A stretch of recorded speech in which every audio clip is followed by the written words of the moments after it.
अब देखिए प्रश्नावली 3.1 का तीसरा क्वेश्चन क्या है कि 2 किलोग्राम सेब और 1 किलोग्राम अंगूर का मूल्य किसी दिन 160 रुपए था।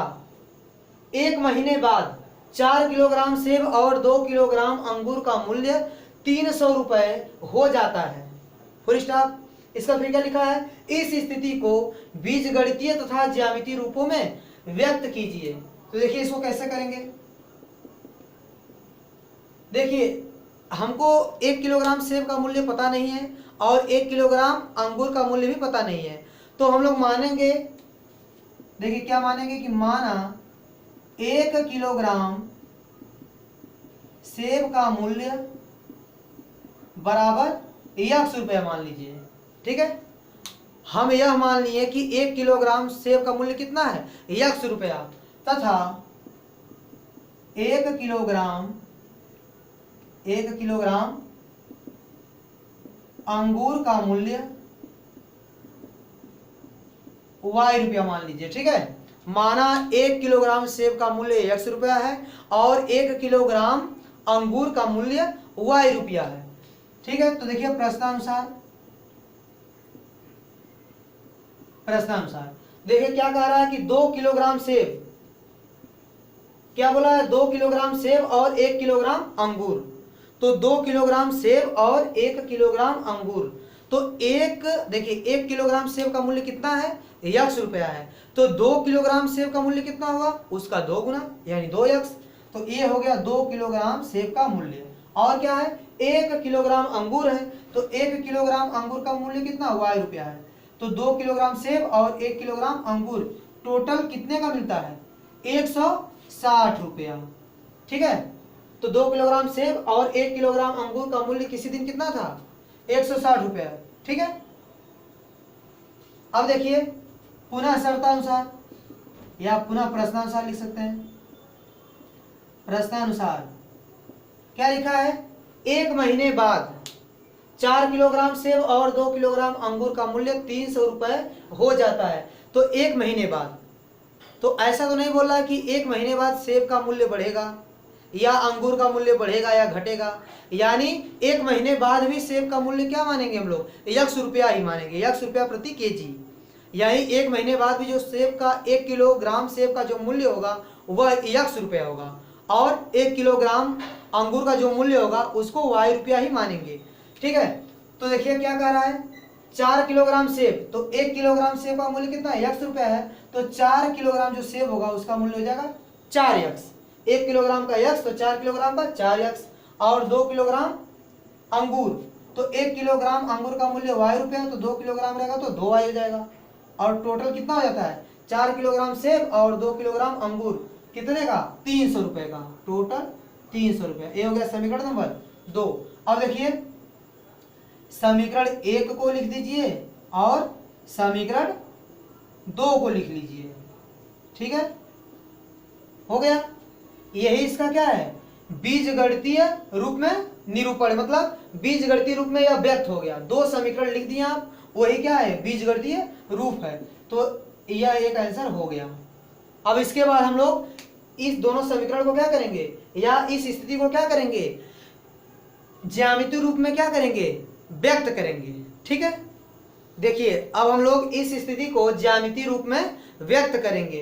तो ज्यामितीय रूप में व्यक्त करने के लिए जो पहली रेखा है उस पर स्थित कम से कम 2 बिंदु ज्ञात करेंगे। तो पहले इस पर स्थित कम से कम 2 बिंदु ज्ञात कीजिए। तो देखिए x का मान इसमें रखिए आप, मान लीजिए 50, x का मान क्या, 50। ठीक है, 50 रखते हैं। तो देखिए y का मान कितना आता है, 2 गुणे x का मान 50 और प्लस y बराबर कितना हो गया, 160। अब देखिए 50 गुणे 2 करेंगे कितना जाएगा, 100 और प्लस y बराबर कितना हो गया, 160। अब y का मान कितना आएगा, 160 और 100 को पक्षांतर कर देंगे तो -100 कितना आएगा, 60 आ गया। यानी x का मान 50 रखें तो y का मान कितना मिल गया, 60।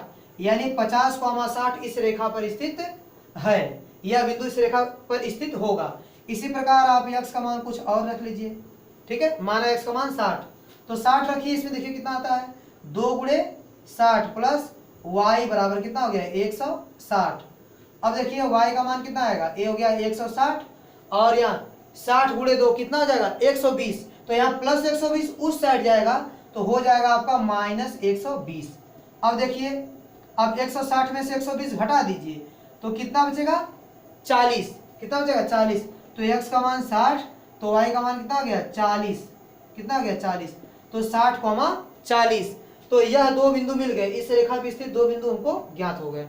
इसी प्रकार इस रेखा पर स्थित भी दो बिंदु ज्ञात करेंगे, इस रेखा पर स्थित दो बिंदु ज्ञात करेंगे। देखिए कैसे ज्ञात करेंगे, देखिए इसमें भी रख दीजिए x बराबर 50, तो कितना आता है देखिए 4 गुणे 50 प्लस 2y बराबर कितना आ गया 300, तो देखिए 4 पचे 20 यानी कितना हो गया है 200 प्लस 2y बराबर कितना हो गया 300, तो देखिए 2y का मान कितना आएगा, 2y बराबर कितना आ गया, ये हो गया 300 और 200 को घटा देंगे, ये प्लस 200 उधर जाकर माइनस 200 हो जाएगा, तो कितना बचेगा देखिए, तो y बराबर कितना बचेगा 300 में से 200 जाएगा तो कितना बचेगा 100 और गुणांक जाएगा बटे में, तो कितना आ गया 50, यानी x का मान यदि 50 रखेंगे तो y का मान कितना मिलेगा 50, यानी 50,50।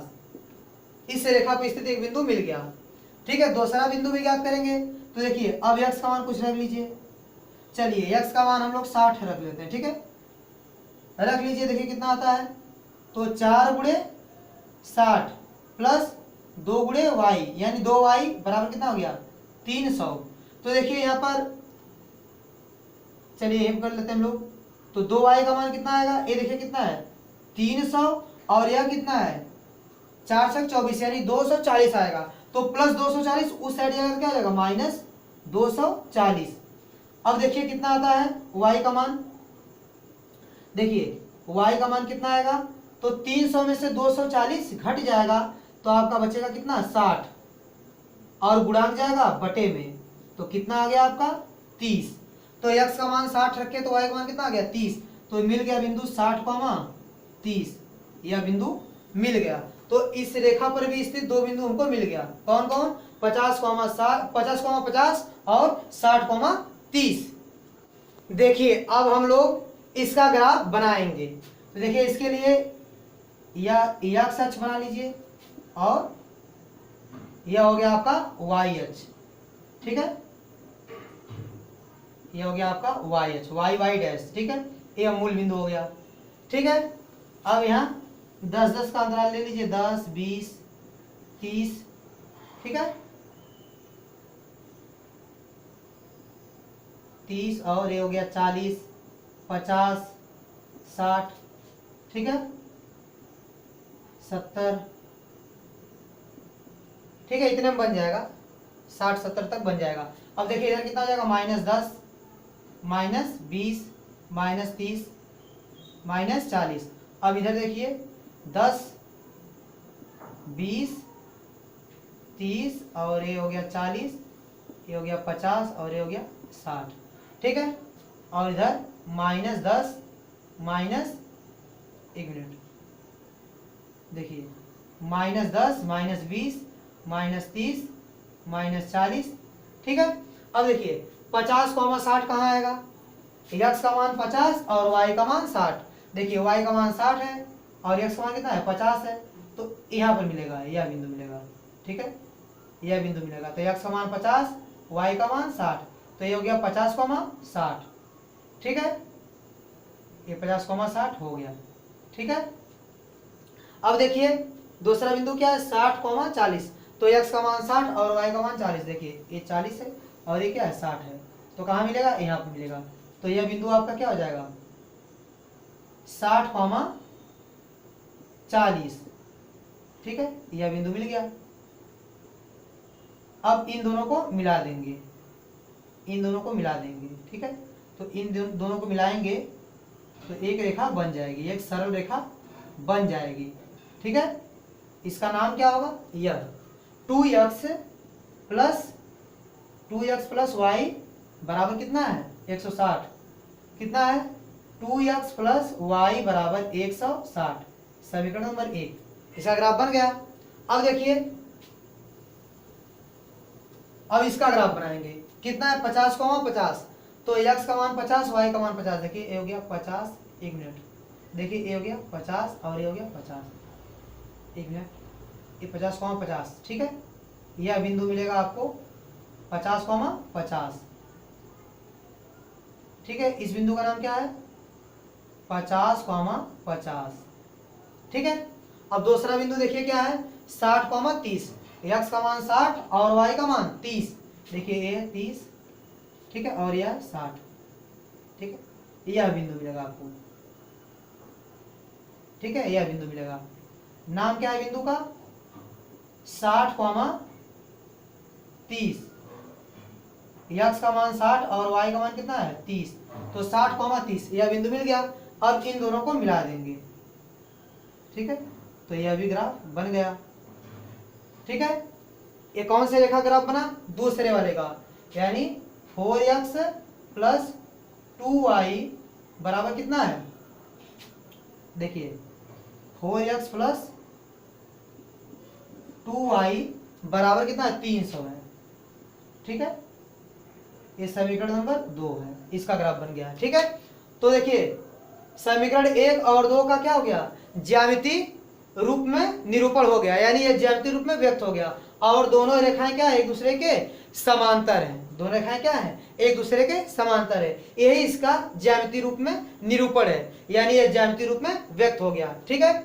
और देखिए कुछ बच्चे पूछ रहे थे कि यक्ष के स्थान पर कुछ और रख सकते हैं, जैसे मैं यहाँ 50-60 रखा हूं, तो यहाँ कुछ और रख सकते हैं। तो देखिए यक्ष स्थान पर आप कुछ भी रख सकते हैं, कोई भी वास्तविक संख्या रख सकते हैं, बशर्ते ऐसी वास्तविक संख्या रखिए जिसको आप आसानी से इसमें प्रदर्शित कर सकें और ग्राफ बना सकें। देखिए यदि इसमें हम लोग x का मान 0 रख दें, यदि x का मान क्या रख दें? 0, तो जब 0 रख देंगे यहाँ पर, तो 2 गुणे 0 और प्लस y बराबर कितना आएगा? 160, तो y का मान कितना आएगा? 160, तो 0,160 यह भी सही है, लेकिन x का मान 0 और y का मान 160, तो यह बहुत ऊपर मिलेगा, ठीक है। तो हमको थोड़ा सा परेशानी होगी ग्राफ बनाने में, ठीक है। तो हम लोग अपने सुविधा के अनुसार x मानते हैं, ठीक है, अपने सुविधा के अनुसार x मान सकते हैं, कुछ भी मान सकते हैं, लेकिन अपने सुविधा के अनुसार, जिससे हम लोग अपने ग्राफ को एकदम आसानी से बना लें, उसी प्रकार x का मान मानेंगे, ठीक है। तो मैं 50-60 माना हूं कि आसानी से देखिए ग्राफ बन गया,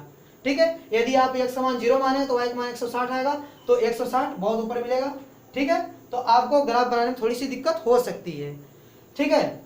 इसलिए अपने सुविधा अनुसार x का मान सकते हैं, ठीक है। आप स्वतंत्र हैं, x का मान कुछ भी मान सकते हैं, कोई वास्तविक संख्या, ठीक है, अपने सुविधा अनुसार। तो यह सवाल लग गया।